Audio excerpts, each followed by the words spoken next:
আসসালামু আলাইকুম। Hello guys, আজকে আপনাদের জন্য একটি ভিডিও নিয়ে আসলাম। ভিডিওটি আমাদের গ্রামেরই একটি বিল। সেই বিলের মাঝখানে আমরা একটি শিবজাল ফেলবো। তো শিবজালটি ফেলার জন্য কিছু লাঠি আমরা পানিতে গেড়ে নিয়েছি। তো এখন লাঠিগুলোর উপরে একটি টং ফেলবো।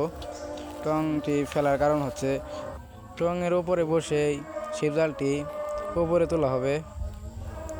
এবং এখন আব্বাকে শিবজালের লাঠিটি তুলে দিলাম। আব্বা সুন্দরভাবে বেঁধে দিচ্ছে লাঠিটি।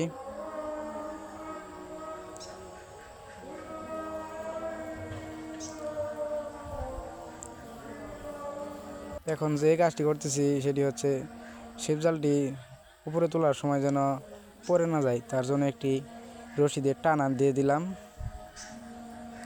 শক্ত করে ভান দিয়ে দিলাম। এখন আমার আব্বা একটু ট্রাই করে দেখতেছে যে শিবজালটি উপরে তোলার সময় কেমনভাবে উঠবে, কোনো ভুল ত্রুটি হয়েছে কিনা।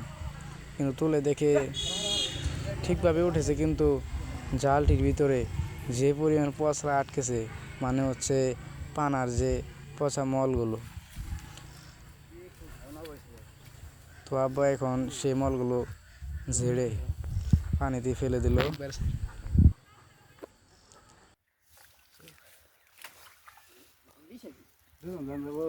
এখন আমাদের কাজটি তো আলহামদুলিল্লাহ শেষ হয়ে গেল। এখন শুধু আপনাদের কাজটি বাকি আছে। সেটি হচ্ছে আপনাদের ভিডিওটি কেমন লাগলো অবশ্যই কমেন্টে বলে যাবেন, এবং চ্যানেলটিকে সাবস্ক্রাইব করে না থাকলে অবশ্যই সাবস্ক্রাইব করবেন। সাথে আরও একটি কথা বলতে চাই, অবশ্যই লাইক কমেন্ট শেয়ার করে সবসময় পাশে থাকবেন। সবাইকে ধন্যবাদ, ভালো থাকবেন। আসসালামু আলাইকুম।